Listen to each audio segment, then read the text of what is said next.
우리 오늘 우리에게 주신 하나님의 말씀은 창세기 1장 26절부터 28절까지의 말씀입니다. 구약성경 창세기 1장 26절부터 28절 말씀을 제가 받들어 읽겠습니다.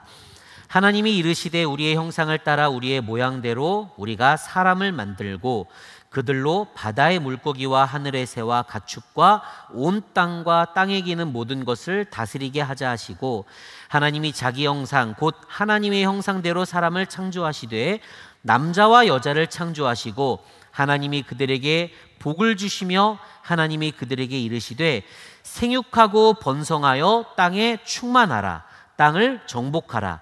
바다의 물고기와 하늘의 새와 땅에 움직이는 모든 생물을 다스리라 하시니라. 아멘. 네, 오늘 저는 이 말씀을 가지고 신과 함께, 얼마 전에 우리나라 굉장히 유명한 영화를 히트를 친 영화 제목이기도 하죠. 신과 함께 시리즈 첫 번째로 오늘은 우리의 정체성에 대해서 함께 좀 알아가 보는 시간을 갖기를 원합니다. 저는 저희 이제 만나교회 여러 목사님들이 계신데 대부분 아이들이 지금 어린데요. 저는 아이들이 커요. 그래서 큰 아이는 고등학교 1학년이고요. 둘째 아이는 중학교 2학년입니다. 목사가 제일 어려워하는 중2.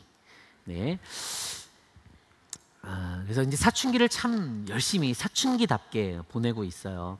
얼마 전에 여름에 저희 마이블루 청소년 수련회를 다녀왔잖아요. 저희 아이들도 이렇게 그닥 내키지 않은 것 같은데 어쨌든 목사 아들이라 그런지 몰라도 그래서 이렇게 안 가지는 않고 다녀왔습니다. 다녀온 저희 아들에게 제가 물어봤어요. 중학교 2학년인 아들에게, 진환아, 그래서 너는 이렇게 마이블루 수련회 가서 십자가에 뭘 내려놓고 왔니? 그랬더니 제 아들이 활짝 웃으면서 이렇게 말하더라고요. 네 아빠, 공부를 내려놓고 왔어요. 그래서 제가 너무 어이가 없어서 곧바로 제가 마이블을 담당하시는 우리 권호희 목사님께 찾아가서 이게 어떻게 된 거냐, 이게 말이 되냐, 이거 책임을 져라, 그렇게 얘기했더니 우리 마이블을 담당하시는 권호희 목사님이 저에게 해맑게 이렇게 말씀하시는 거예요. 목사님, 그래도 진환이는 나은 거예요. 공부를 내려놓고 온 아이는 참 그래도 괜찮은 거고 부모님을 내려놓고 온 아이들도 있어요. 네. 청소년이라는 그 시기는 성년이 되었을 때 내가 어떠한 인생을 살아가야 할지 비전을 찾고 그 꿈을 꾸어가고 또 그것들을 준비해가는 시간이겠죠. 다른 말로 하면 자신의 정체성을 만들어가는 그런 시간이라고 말할 수 있을 것 같습니다. 저는 바라기는 여러분들이 이 변화산에 올라오셔서 기도하실 때 여러분들의 사업, 건강, 여러분들의 자녀만을 위해서 기도하시는 것이 아니라 특별히 우리 만나교회 다음 세대들이 세상이 요구하는 관점대로 그들의 꿈을 꾸고 인생의 비전을 찾아가는 것이 아니라 성경이 말하고 하나님이 말하고 있는 인생이 어떤 것인가, 하나님의 관점으로 그러한 비전을 찾아갈 수 있는 귀한 다음 세대 사역이 될 수 있도록 특별히 우리 교회 다음 세대 사역을 위해서도 함께 중보해 주시기를 간절히 부탁을 드립니다. 또 하나 제가 지금 우리 권호연 목사님과 그때 말씀을 전하실 우리 김종현 목사님께 부탁드릴 것은 저희 아들이 내려놓았던 공부를 다시 짊어질 수 있도록 AS를 꼭 잘 해주시기를 부탁을 드립니다. 이 정체성과 관련한 이야기는 비단 청소년에만 해당되는 이야기는 아닌 것 같습니다. 사실 성도들이 성도의 삶을 살아갈 때도 성도의 정체성을 찾는 것이 참 중요한 것 같습니다. 이유는 내가 성도로서 살아가는 정체성이 어떤 것인지를 알지 못하면요, 나는 평생 가짜 믿음을 가지고 살아가면서 내가 가지고 있는 믿음이 진짜인 것처럼 착각할 수 있다는 거예요. 얼마나 억울하겠어요. 나는 가짜 믿음을 갖고 있는데 진짜인 줄 착각하다가 나중에 하나님 나라에 갔는데 너 그거 아니었어 라고 한다면 얼마나 속상하겠어요. 그래서 내가 가지고 있는 게 진짜인지 가짜인지, 내가 가지고 있는 이 신앙이 정품인지 짝퉁인지를 분별할 수 있어야 한다는 것입니다. 여러분들이 정품과 짝퉁의 이 차이를 얼마나 좀 잘 이해하실지 모를 것 같아서 제가 비교하는 사진을 좀 준비했습니다. 이게 어떤 특정 브랜드를 제가 로고를 준비해 왔지만 광고하는 건 아니니까 이해를 해주셨으면 좋겠고요. 우리 첫 번째 사진부터 함께 보여주실까요? 잘 아시는 스포츠 브랜드 나이키라는 브랜드의 로고입니다. 익숙하시죠? 근데 길을 지나가다 보면은 비슷하긴 한데 뭔가 좀 어색한 이런 티를 입고 있는 사람들을 간혹 볼 수가 있습니다. 나이키인 줄 알았는데 나이스였죠. K가 C로 바뀌었습니다. 또 사실 인터넷에 굉장히 유명한 진짜와 짝퉁을 비교한 로고 사진이 있어요. 먼저 정품 사진부터 보면요, 푸마라는 스포츠 의류 이런 신발도 만드는 그러한 브랜드의 로고입니다. 잘 보시고요. 푸마. 이렇게. 짝퉁 사진 한번 보여주실까요? 얘가 파마를 했습니다. 그래서 파마 이렇게 되어 있는 것도 있고요. 또 얘가 치마를 입고 있어요. 그래서 치마. 네. 이러한 로고 사진도 있습니다. 나는 푸마인 줄 알고 사실은 샀는데 알고 보니 파마였으면 얼마나 속상하겠어요. 사실 저도 이렇게 어린 시절에 이렇게 많이 부유하지 않은 그런 성장기를 보냈었습니다. 그래서 본의 아니게 이렇게 짝퉁을 이렇게 몇 번 정도 구입했던 기억이 있어요. 그 중에서도 좀 제 기억이 남는 건 제가 처음 제 돈을 주고 짝퉁을 샀던 기억이 언젠가 하면, 제가 대학을 막 입학했을 때 그 당시에 굉장히 유명했던 한 청바지 회사가 있었습니다. 청바지. 너무너무 이렇게 비싸고 유명한 회사. 그래서 그 바지가 너무 입고 싶은데 저의 경제적 수준으로는 도무지 살 수가 없는 거예요. 그래서 제가 큰 맘을 먹고 이태원을 가서 한 골목골목을 찾아 들어가서 그 청바지, 진품과 전혀 다를 바가 없는 그 청바지를 딱 사입고 제가 그것을 입고 학교를 갔습니다. 여기서 질문, 제 마음이 어땠을까요? 저는 그 청바지를 입고 제가 학교를 가면 기분이 굉장히 좋을 줄 알았는데요, 아니더라는 거예요. 제 마음 한켠에 어떤 마음이 있냐 하면, 남들이 알아보면 어떡하지? 불안한 마음이 있는 거예요. 그리고 또 하나는 뭔가 하면, 그 당시에 워낙 유명했던 청바지 브랜드였기 때문에 그 청바지를 입은 사람들을 볼 때마다 쟤도 혹시 짝퉁 아니야? 이런 의심의 눈초리로 제가 보고 있더라는 것이죠. 우리가 짝퉁을 구입하는 짝퉁 인생을 사는 이유는 무엇입니까? 내 있는 모습 그대로, 지금 나의 현재의 모습 그대로 만족하지 못하기 때문이죠. 다른 말로 하면요, 낮은 자존감이 우리들 안에 있는 거야. 지금 내가 그 청바지가 아니고 다른 청바지를 입으면 나의 나됨을 증명해낼 수 없는 것 같은 착각에 우리가 빠져드는 것이죠. 오늘 본문인 창세기 1장이 우리들에게 말하고자 하는 것이 있습니다. 그것은 다른 것이 아니고요, 천지를 창조하신 그 하나님이 너의 하나님이다, 이걸 말하고 있는 거예요. 그리고 그 하나님의 형상이 지금 나에게 있다. 그리고 그 천지를 만드신 하나님이 지금 나와 함께하고 계시다라는 것들을 창세기는 계속 우리들에게 설명하고 있는 거예요. 그런데 믿음을 갖고 있다는 것이 바로 이 지금 하나님이 나와 함께하고 있다는 이 사실을 인정하는 것이어야 되는데, 우리는 믿음을 갖고 있다고 말하면서도 그 하나님이 지금 나와 함께하고 있는 것만으로는 만족하지 못하는 거예요. 그러니까 나에게 돈이 더 필요하고요, 집도 더 좋은 집이 필요하고요, 남들에게 보여질 수 있는 더 좋은 차도 필요하고요. 그러니까 돈이 많거나 좋은 집에 살거나 좋은 차를 타는 게 문제라는 것이 아니라, 내가 그것들을 감당해낼 수 있는 수준이 아닌데도 불구하고 그것들을 넘어서는 어떤 욕심을 가지고 그런 것들을 소유하려고 하는 낮은 자존감이 우리들에게 있다는 것입니다. 주님이 나와 함께하고 있는 것만으로는 더 이상 그것이 나에게 아무런 매력이 없다는 거예요. 제가 만나교회를 와가지고 갖게 된 고민이 있습니다. 만나교회를 오니까 제가 이전에 사역했던 교회에는 부목이 저 한 명이었거나 많아야 3명 정도가 있는 그런 교회였는데, 왔더니 막 20 몇 명 이렇게 목사님들이 계신 거예요. 근데 목사님들과 함께 동역하는 것이 좋기도 하면서 때로는 불편한 마음이 드는 거예요. 뭔가 하면 이런 겁니다. 어떤 목사님들은요, 말을 너무 잘하는 거예요. 어쩜 그렇게 얄밉게 잘하는 사람들 있잖아요. 어떤 목사님은 너무너무 착해요. 뭐 보면은 정말 야, 성품이 어떻게 저렇게 어떤 분은 공부를 굉장히 열심히 하는, 책을 많이 보는 분이 있고요. 어떤 분은 모르는 게 없는 박학다식한 분들이 있어요. 막 다 알아요. 막 물어보면. 근데 그런 분들을 보면서 참 부럽다. 어쩜 저렇게 말도 잘하고 착하기도 하고 공부도 잘하고 책도 많이 읽고 아는 것도 많고. 이러한 마음을 갖고 있는 제 마음의 이면에는 어떠한 생각이 있을까요? 저보다 말을 조금 못하는 사람들을 보면은 어쩜 목사가 돼가지고 말을 저렇게 못할까? 공부를 조금 안 하는 것 같으면 어쩜 저렇게 공부를 안 할까? 조금 이기적인 모습이 보이면 목사가 돼가지고 마음이 어떻게 저렇게 좁을까? 라고 말은 굳이 하지 않아도 제 마음 한켠에는 그런 마음이 있더라는 거예요. 뭘 말합니까? 열등과 교만은요, 똑같은 마음의 병이라는 말이 있잖아요. 제가 어떤 사람을 향해서 열등한 마음을 갖고 있는 것은요, 어떠한 다른 사람들을 향해서 교만한 마음을 갖고 있는 것이거든요. 왜 이런 마음이 생길까요? 지금 내 모습 이대로 내가 만족하지 않는 거예요.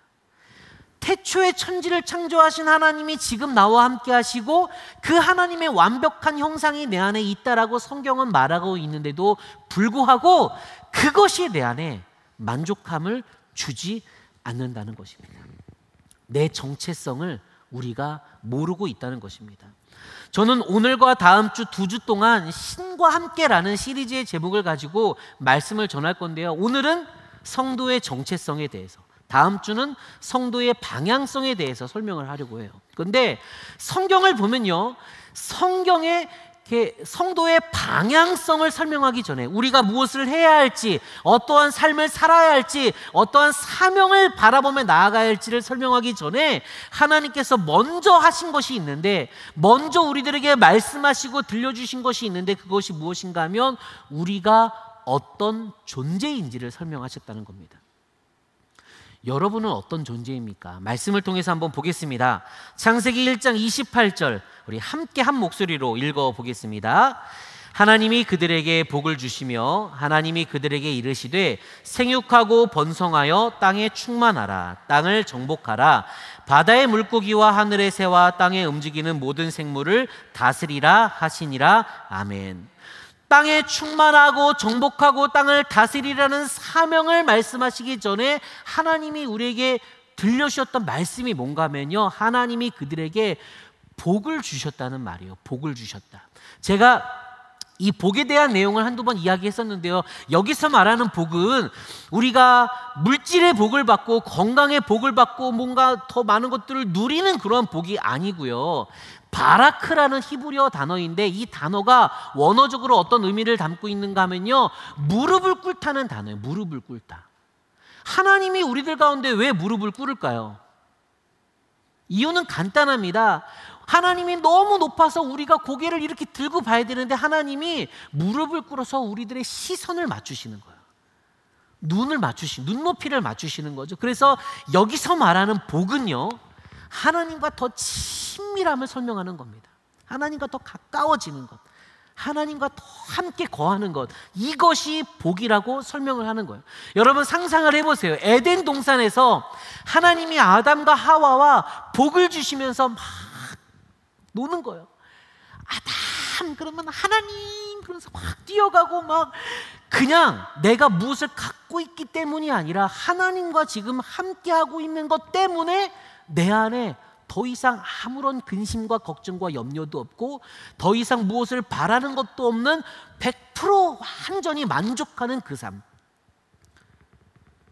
도무지 여러분들이 그런 삶을 이렇게 상상하거나 그것이 어떤 것이 너무 오래전 이야기라, 아빠와 아들, 아빠와 딸로서 가졌던 그 추억이 오래전 이야기시죠. 그래서 제가 잘 기억을 돕기 위해서, 상상을 돕기 위해서 사진 한 장을 좀 준비했습니다.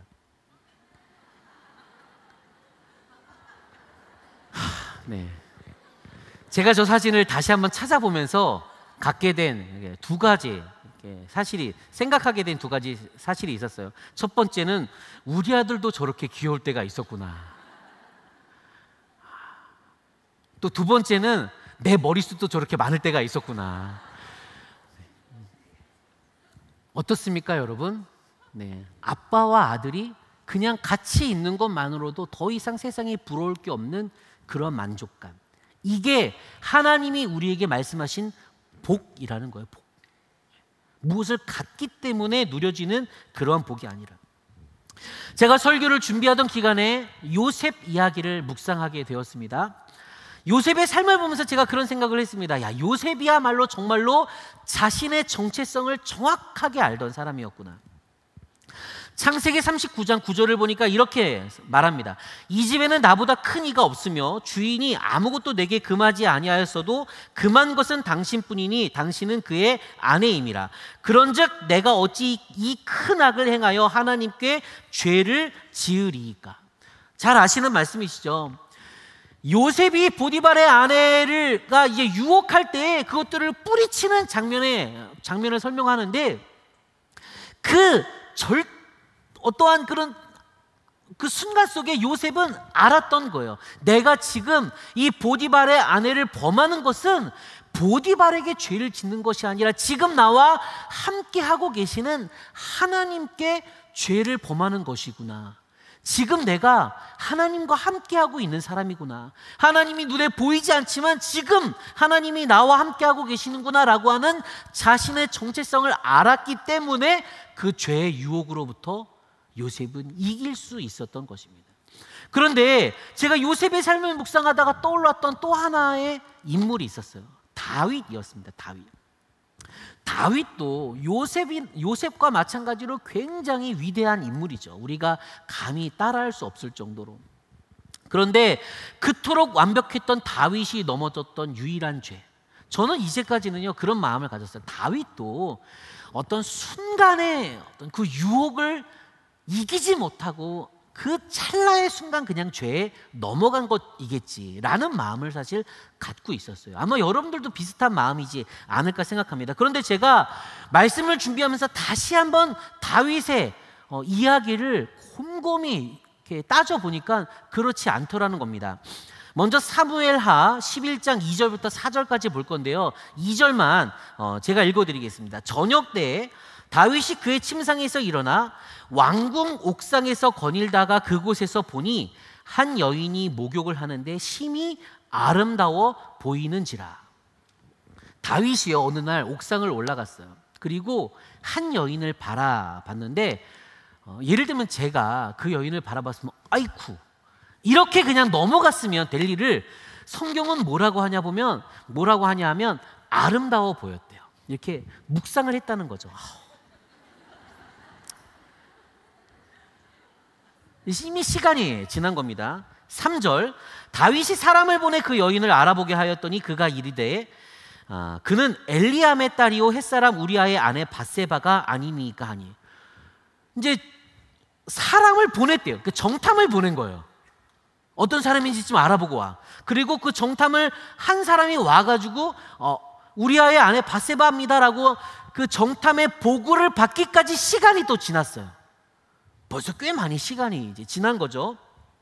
4절 우리 함께 읽어볼게요. 시작. 다윗이 전령을 보내어 그 여자를 자기에게로 데려오게 하고 그 여자가 그 부정함을 깨끗하게 하였으므로 더불어 동침함에 그 여자가 자기 집으로 돌아가니라. 아멘. 무슨 말입니까? 정탐을 하고 온 다음에 다시 또 이 사람을 전령을 보냅니다. 야, 그 여자 좀 데리고 와. 그러니까 다윗이 처음에 그 여인을 묵상할 때부터 이 밧세바와 함께 동침을 하기까지는요 굉장히 긴 시간이 지났다는 거예요. 찰나의 순간 그냥 유혹을 이기지 못하고 범한 게 아니었다라고 하는 겁니다. 무슨 말이에요? 나는 반드시 기필코 저 여자를 취해야겠다라는 죄를 짓기로 완전히 결정을 하는 거예요. 긴 시간 동안. 죄를 피할 수 있는 충분하고 긴 시간이 있었지만 다윗은 그 긴 시간 동안 내가 지금 누구인지, 지금 나와 하나님이 함께하고 계시다는 그 자신의 정체성을 놓치고 망각하고 있었다는 것입니다. 근데 성경이 처음부터 끝까지 우리들에게 일관되게 설명하는 성경의 말씀이 있습니다. 시편 73편 28절 말씀인데요. 하나님께 가까이함이 내게 복이라는 거예요. 우리 한번 같이 읽어볼까요? 시작.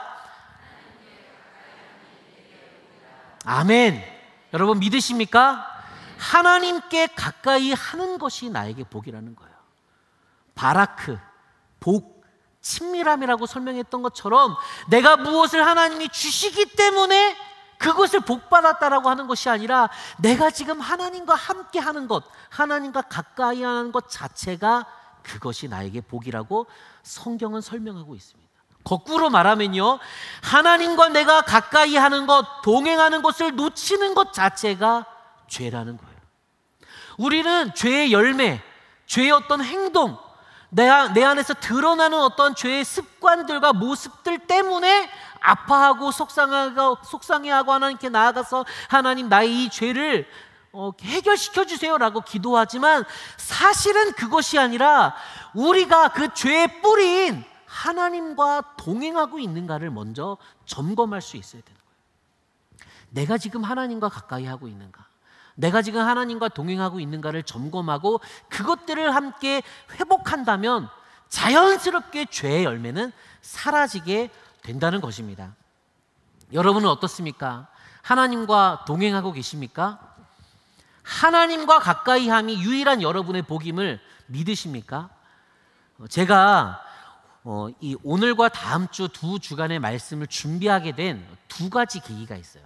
첫 번째 계기는요, 담임 목사님이 올해 내신 그 신간 치열한 도전 책을 읽다가 이 부분을 함께 좀 이야기를 나눌 수 있는 기회가 있으면 좋겠다, 그런 마음을 갖고 제가 그 책 앞에 이렇게 썼습니다. 교회의 정체성 그리고 교회의 방향성, 딱 두 가지를 좀 이렇게 요약을 한번 해봤어요. 여러분, 우리 한국 교회가 그동안 어떠한 신앙생활을 했습니까? 아무런 고민 없이 교회가 어떠한 곳인지, 교회가 어떠한 방향을 향해서 나아가야 하는지 고민 없이 신앙생활하던 시대가 많이 있었어요. 그러니까 십자가를 내걸고 많은 예배와 기도가 있었지만 기도하면 응답 주신대, 기도하면 복 주실 거야, 열심히 예배드리고 헌금하면 더 많은 것을 채워주실 거야, 이러한 기복신앙적인 신앙을 가지고 살아가는 사람들이 너무도 많았다는 거예요. 여기서 이분들이 설명하고 있는, 말하고 있는 이 복은 무엇입니까? 한마디로 말하면요, 신학적으로는 번영신학이라고 설명할 수 있는 거예요. 만사형통의 복. 저도 솔직히 어린 시절 그런 마음이 있었고요. 아마 저와 여러분들이 굉장히 좋아하는 말씀 중에 이 말씀이 있을 겁니다. 누가복음 6장 38절 말씀입니다. 주라 그리하면 너희에게 줄 것이니 곧 후이되어 누르고 흔들어 넘치도록 하여 너희에게 안겨주리라. 좋으시죠? 막 어떤 목사님이 여러분 이렇게 강단에 올라와서 기도 받는데 갑자기 이분이 기도하시는데 후이되어 누르고 흔들어 넘치도록 주실 줄 믿습니다 하면 막 기도를 굉장히 빡세게 받은 것처럼 아마 이렇게 생각이 들 것 같습니다. 그런데 여러분, 이 문단에서 설명하는 게 지금 우리가 기대하고 바라는 그런 복일까요? 이 누가복음 6장 38절이 포함된 소문단 27절부터 38절의 제일 앞에 이 문단에서 말하고자 하는 게 어떠한 것인지, 주제를 어떻게 설명하고 있는지 여러분들이 가지고 계신 성경이 정품이라면 이렇게 적혀 있을 겁니다. 원수를 사랑하라. 성경에 다 소제목이 있는 거 아시죠? 원수를 사랑하라는 거예요. 전혀 생뚱맞는 주제죠. 우리가 기대했던 말씀에 그런 게 전혀 아니죠. 흔들어 넘치도록 막 주신다 그랬는데 이게 뭐지? 그래서 성경을 단편적으로 읽는 것이 아니라 폭넓게 읽어야 되는 거예요. 이 말씀이 과연 무엇을 설명하는지 포함된 그 문단에 있는 말씀입니다. 32절, 너희가 만일 너희를 사랑하는 자만을 사랑하면 칭찬받을 것이 무엇이냐? 죄인들도 사랑하는 자는 사랑하느니라. 그러니까 원수를 사랑하라는 거예요. 사랑하는 사람만 사랑하지 말고, 이거를 설명하기 위해서 말하고자 하는 핵심 주제가 34절과 35절에 나오는데 함께 읽어보겠습니다. 너희가 받기를 바라고 사람들에게 구워주면 칭찬받을 것이 무엇이냐? 죄인들도 그만큼 받고자 하여 죄인에게 꾸어 주느니라. 오직 너희는 원수를 사랑하고 선대하며 아무것도 바라지 말고 꾸어 주라. 그리하면 너희의 상이 클 것이요 또 지극히 높으신 이의 아들이 되리니 그는 은혜를 모르는 자와 악한 자에게도 인자하시니라. 아멘. 하나님이 은혜를 모르는 자와 악한 자에게도 인자하신 것처럼 너희도 원수에게 꾸어줄 수 있는 사람이 되어야 한다. 원수를 사랑할 수 있는 사람이 되어야 한다.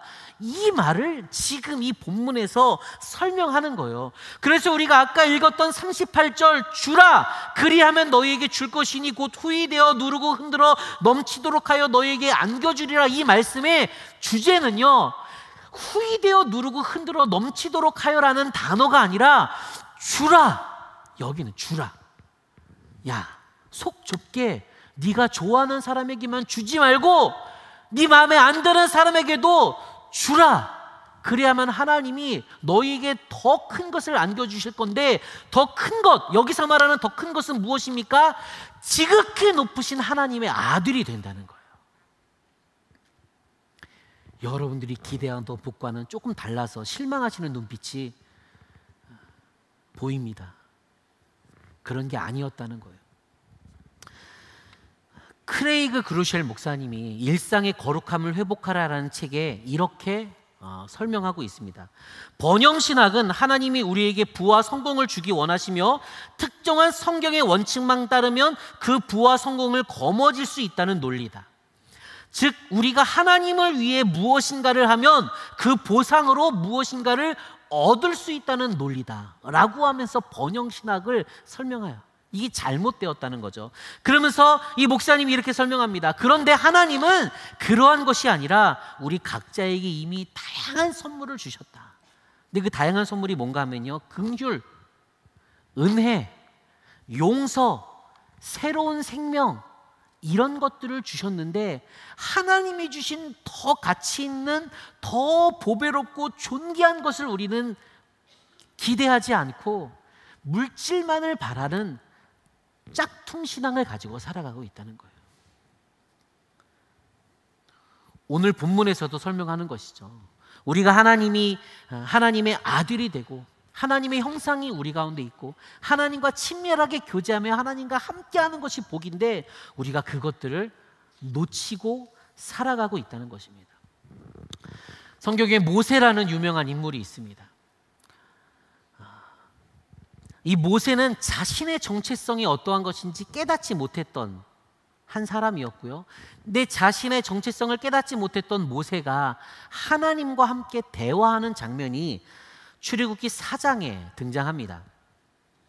10절 말씀을 제가 먼저 읽어드리겠습니다. 모세가 여호와께 아뢰되 오 주여 나는 본래 말을 잘하지 못하는 자니이다. 주께서 주의 종에게 명령하신 후에도 역시 그러하니 나는 입이 뻣뻣하고 혀가 둔한 자니이다. 우리가 이 모세가 이렇게 설명을 했으면 또는 여러분들이 하나님 앞에 가지고 이러한 기도를 드렸으면 우리가 기대하는 하나님의 응답은 어떤 건가 하면요, 이런 겁니다. 그래, 내가 말을 잘하게 해줄게. 이런 것들을 좀 기대할 것 같은데요, 하나님은 내가 말을 잘하게 해줄게 라고 대답하지 않으셨고요. 출애굽기 그 다음에 나오는 11절과 12절에 이렇게 설명하셨습니다. 함께 읽어보겠습니다. 여호와께서 그에게 이르시되 누가 사람의 입을 지었느냐? 누가 말 못하는 자나 못 듣는 자나 눈 밝은 자나 맹인이 되게 하였느냐? 나 여호와가 아니냐? 이제 가라. 내가 내 입과 함께 있어서 할 말을 가르치리라. 아멘. 말을 잘하게 해주겠다라고 말씀하지 않으셨고요, 내가 이제 너의 입과 함께 하겠다라고 말씀하셨다는 거예요. 이게 하나님이 우리들에게 말씀하시는 복이자 우리가 가져야 할 정체성이라는 사실입니다. 내가 너와 함께 하겠다. 이 말은 나의 능력, 나의 부유함, 내가 무엇인가를 할 수 있는 나의 그 어떠한 것도 나를 증명해내는 정체성이 아니라는 거예요. 유일하게 지금 내가 하나님과 함께 하고 있는가? 이번 시리즈의 제목처럼 내가 신과 함께 하나님과 함께 이 길을 걷고 있는가? 오늘 새벽에도 담임 목사님 말씀하셨잖아요. 변화산에 올라오는데 하나님과 동행해서 그 산을 올라가야 되는데 나 혼자 그냥 열심히 간다면 얼마나 어리석은 인생이겠어요. 제가 지금 이제 영성훈련을 담당하면서 부속실, 담임 목사님 이제 목회지원실에서 사무실에서 함께 사역을 하는데요. 저희 부속실에 얼마 전에 전도사님이 새로 한 분이 오셨어요. 영어 예배 함께 섬기실 김산 전도사님인데요. 이분이 6살에 미국을 가셨다가 20년 만에 처음 한국에 오셨어요. 허우대는 굉장히 멀쩡한데요. 처음에 사무실에 앉아 있는데 왜 이렇게 불쌍한지, 한국말도 못하죠. 막 부모님 떨어져가지고 혼자 여기서 막 살죠. 뭘 먹고 사는지도 모르겠고, 막 너무너무 그렇게 꾀죄죄하고 불쌍해 보이는 거예요. 그래서 막 제 안에 측은지심이 막 이렇게 있는데 한 달쯤 되었을까? 우리 김산 전도사님이 어느 날 담임 목사님 아들인 우리 김은기 전도사랑 둘이 영어로 대화를 하는 거예요. 막 샬라샬라샬라샬라 막 말하는데 갑자기요, 막 그 전문 용어로 아우라라 그러죠. 아우라. 막 너무 멋있는 거예요. 우리 전도사님이 저렇게 멋있는 사람이었다니. 제가 그때 깨달았어요. 김산 전도사님은 영어 예배를 섬기기 위해서 왔기 때문에 뭐를 잘하면 될까요? 영어를 잘하면 그게 자신의 정체성이죠. 근데 만약 전도사님이 내가 잘하지 못하는 한국어 때문에 나는 한국말도 못하고 이게 뭐야라고 스스로 자기를 그렇게 평가하고 생각한다면 얼마나 어리석은 인생이 되겠습니까? 영어를 잘하기 때문에 멋있는, 저는 한국 사람이니까 영어를 못해도 한국말을 잘하면 되는 것처럼. 근데 우리는 그렇게 생각하지 않다는 거예요. 끊임없이 비교하고 끊임없이 내가 갖지 않은 것 때문에 누군가를 이렇게 미워하거나 또 스스로 낮아지거나 또 스스로 교만해지거나. 제가 앞서 오늘 설교를 준비하게 된 2가지 계기가 있다고 했는데요. 첫 번째는 이제 담임 목사님 책을 읽으면서 정체성과 방향성에 대해서 함께 이야기를 나눠야겠다는 이야기였고, 두 번째는 얼마 전에 있었던 한 가지 사건 때문이었습니다. 제가 이제 아직 40 이제 초반에서 중반을 막 넘어가는 그런 그래요. 네. 나이가. 그래서 아직은 좀 젊다라고 저 스스로 생각하고 있는데, 얼마 전에 연락을 받았는데요. 저랑 신학교 동기인데, 그 전에는 저랑 신학교 동기인데 20살 형님이 한번 돌아가셔서 제가 이런 이야기를 했었거든요. 근데 최근에 저랑 신학교 동기인데 저랑 태어난 해와 월까지 똑같은 제 친구가 갑자기 암으로 세상을 떠났다는 이야기를 제가 접하게 되었습니다. 제가 이제 그 친구 이제 장례식장에 가서 그 영정 사진 앞에서 하염없이 울었어요. 근데 이제 운 이유는 다른 건 아니고 그 친구와 저의 특별한 관계 때문에 그랬습니다. 이 친구는요, 사실 저희 동기들 중에서 잘 나가는 친구였어. 쉽게 말하면 아버님이, 저희가 이제 감리교회잖아요. 감리교단에서 이렇게 굉장히 이렇게 높은 자리까지 이렇게 올라가셨던 한 목사님이셨고, 큰 교회를 담임하고 계셨고, 이 친구도 부족함 없이 이렇게 신학교를 다닐 때부터 딱 봐도 부티가 나는 그런 친구 있잖아요. 부족함 없이 자랐구나. 또 목회자 자녀로서 또 많은 혜택도 누리고, 또 이 친구가 저희 동기 중에서 꽤 일찍 아버지가 많이 배려해 주셔서 좋은 교회에 이렇게 담임자로 가서 사역을 하고 있던 친구였습니다. 그러니까 제 마음 한켠에는 이렇게 마음에 안 드는 거예요. 또 한 가지는 제가 신학교를 다닐 때 이 친구 교회에서 잠깐 사역했던 적이 있었어요. 근데 저랑 같은 동기인데 제가 볼 때는 제가 부족함이 없어 보이는데 그 아버지가 볼 때는 아무래도 팔이 안으로 굽는다고 자기 아들이 더 이뻐 보이겠죠. 근데 제 입장에서는 그게 굉장히 못마땅한 거예요. 불공평해 보이고. 그래서 제가 그때 어떠한 그 많은 상처를 가지고 그 사역의 시간을 보내다가 그 교회를 뛰쳐나온 적이 있습니다. 근데 그게 제 안에 부담감이었어요. 나중에 시간이 지나고 제가 좀 커서 그 친구하고 화해도 하고 내가 그때는 참 어렸었다. 그래도 그 어린 시절의 상처 때문에 대학교 때 참 친하게 지냈던 친구인데 다시 막역한 사이는 안 되더라고요. 근데 그런 와중에 갑자기 이 친구가 그렇게 세상을 떴다는 거예요. 이제 영정사진을 보면서 제 안에 들었던 마음은 그게 뭐라고? 내가 왜 이 친구를 그렇게 사랑하지 못했을까? 그게 뭐라고? 왜 내가 이 친구에게 먼저 다가가지 못했을까? 너무너무 후회가 됐습니다. 그냥 나는 내가 있는 모습 그대로 나를 사랑하고 존귀하게 생각하면 되는데 그러지 못했어요. 끊임없이 그 친구를 바라보면서 원망하고 정죄하기도 하고 판단했던 그런 시간들을 많이 보냈습니다. 저의 낮은 자존감 때문에 내가 지금 나와 함께하고 계시는 하나님 한 분만으로 그 정체성으로 만족하지 못했던 것이죠. 얼마 전에 한 목사님과 대화하는 기회가 있었습니다. 근데 이 목사님은 목사님 자녀로 성장했고요. 자신이 PK라고 하는 그 목회자 자녀로서 성장했던 게 너무 속상한 거예요. 상처도 많고. 근데 제가 그 이야기를 듣다가 그런 이야기를 했어요. 나는 평신도 자녀로서 목회하는 게 너무 속상하고 힘든데. 그리고 그 대화가 끝난 다음에 혼자 집에 와서 곰곰이 생각하면서 그런 마음을 갖게 되었습니다. 그 목사님은 목회자 자녀로 누리고 은혜를 경험하고 이렇게 많은 것들을 경험할 수 있었던 것들을 감사해야 하고, 저는 평신도 자녀로 내가 굳이 목회자 자녀로서는 감당하지 않아도 될 많은 자유로움과 편안함들을 누렸던 것에 내가 감사해야 하면 되는 건데 왜 우리는 그러지 못할까? 왜 우리는 끊임없이 나 자신에 만족하지 못하고 감사해하지 못할까? 나를 그렇게 사랑하지 못하고 지금 나와 함께하고 계시는 하나님 한 분만으로 만족하지 못하니까 어떤 현상이 벌어집니까? 끊임없이 하나님 외에 다른 곳으로 만족을 채우려고 하는 거예요. 육신의 정욕과 안목의 정욕과 이생의 자랑과, 우리가 하나님을 믿는다고 말하면서도 그런 것들을 쫓아가는 이유가 어디에 있습니까? 만족함이 없는 거예요. 지금 나와 함께하고 계시는 하나님만으로는 만족하지 않다는 거예요. 근데 하나님이 우리들에게 말씀하시는 것은 무엇일까요?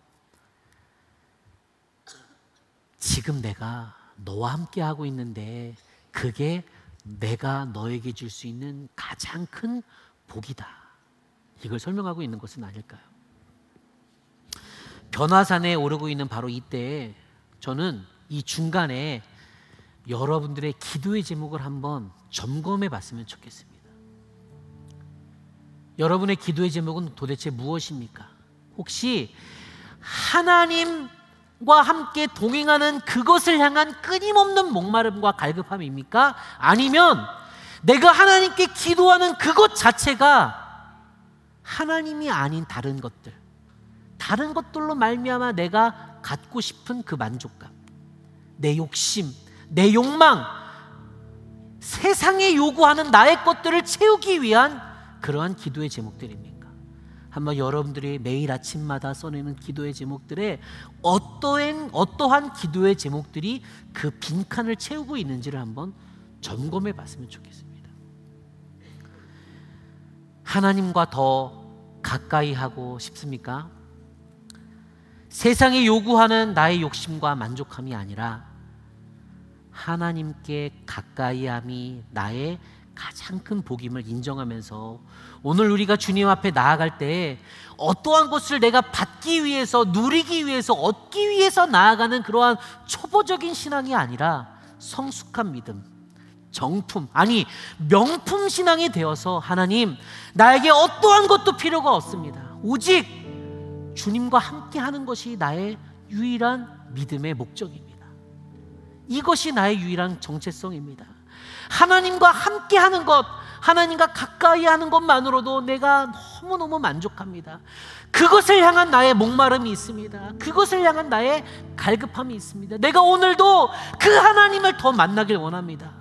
하나님의 임재를 경험하길 원하고, 하나님의 눈물을 경험하길 원하고, 하나님의 마음을 내가 깨달아 알아가길 원합니다라고, 하나님 외에 다른 것이 아니라 하나님 그분만을 우리가 구하며 나아갈 수 있는 그런 오늘, 그리고 우리가 일주일간 지속되어지는 이 변화산 기도회의 시간이 되기를 간절히 소망합니다. 우리 함께 찬양하길 원하는데요, 주께 가까이 날 이끄소서라는 찬양입니다. 이 찬양의 후렴에 보면 이렇게 설명하고 있습니다. 목마른 나의 영혼 주를 부르니 나의 맘 만져주소서. 주님만을 원합니다. 더 원합니다. 나의 맘 만져주소서. 혹시 저처럼 어리석게 하나님 외에 다른 것 때문에 늘 나 자신에 대해서 만족하지 않고 부족하다고 생각하고 끊임없는 세상이 요구하는 만족을 누리려고 했던 분들이 있다면 오늘 이 시간 그 모든 것들을 함께 내려놓고 주님만을 원합니다. 주님만을 원합니다. 주님, 나의 마음을 만져주시고 나를 안아주시고 오늘 이 시간 내가 진짜 누구인지를 깨달을 수 있는 그러한 귀한 기도의 시간이 되게 하여 주옵소서. 우리 함께 찬양하는 시간을 갖겠습니다.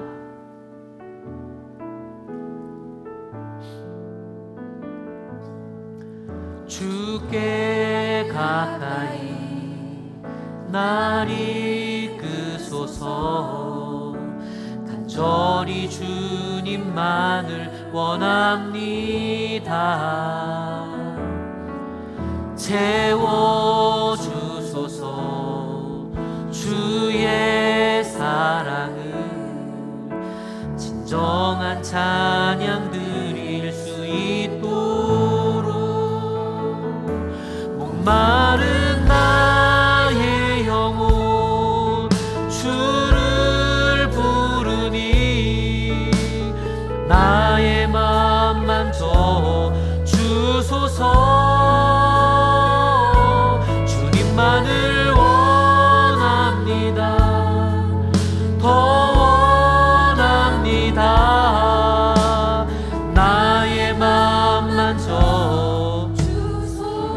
가까이 날 이끄소서. 주께 가까이 날 이끄소서. 간절히 주님만을 원합니다. 채워주소서. 주의 사랑을 진정한 찬양 목마른 나의 영혼 목마른 나의 영혼 주를 부르니 나의 맘 만져 주소서. 주님만을 원합니다. 더 원합니다.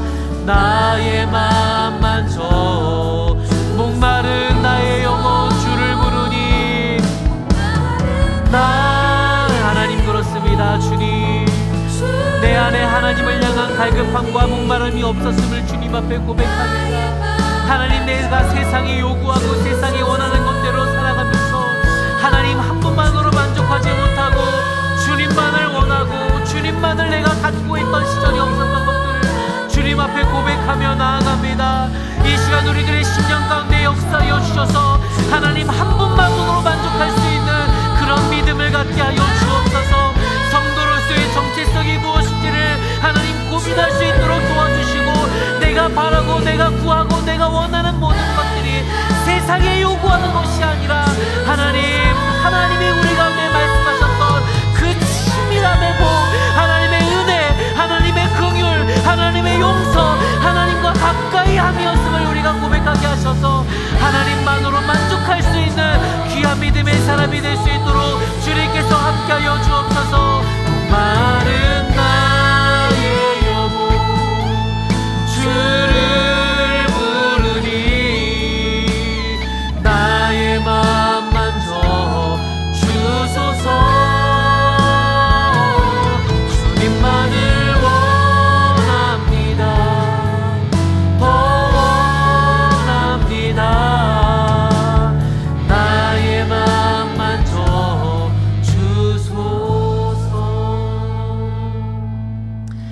하나님 감사합니다.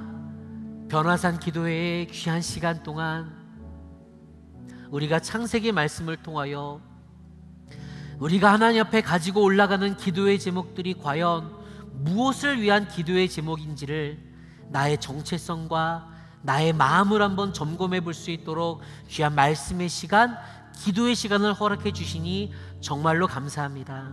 하나님, 우리가 주님 앞에 나아간다고 말하면서도 세상이 원하고 세상이 요구하고 또 나의 욕심과 나의 마음이 요구했던 것들을 주님 앞에 간구하지는 않았는지요.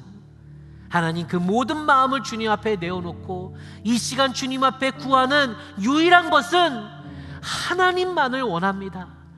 하나님께 가까이함이 나에게 가장 큰 복임을 고백하며 나아갑니다. 내 안에 나와 함께 하시겠다고 말씀하셨던 그 주님의 약속을 믿고 더 이상 다른 것들과 비교하면서 하나님 낮은 자존감으로 아파하고 또는 교만해하는 내가 아니라 하나님께서 지금 나와 함께 하시기 때문에 더 이상 나에게는 아무것도 필요 없다라고 고백할 수 있는 그런 만족함을 누릴 수 있는 진짜 믿음을 소유한 당신의 백성들이 되게 하여 주옵소서. 남겨진 변화산 기간 동안 우리가 기도의 제목들 하나하나를 써 내려갈 때마다 우리의 욕심과 세상이 요구하는 마음을 주님 앞에 올려드리는 것이 아니라 정말로 주님께서 우리들 가운데 원하시는 것은 무엇인지 고민하며 하나님이 기뻐하시는 기도의 제목들을 가지고 변화산에 올라가 그곳에서 진짜 하나님을 만날 수 있는 우리 모두가 되게 하여 주옵소서. 이제는 우리 구주 예수 그리스도의 은혜와 하나님 아버지의 크신 사랑과 성령님의 교통하심이 하나님과 함께 귀한 믿음의 길을 또 변화산의 길을 걷기를 원하는 당신의 모든 백성들 가운데 지금부터 영원토록 함께 하옵시기를 간절히 축원하옵나이다.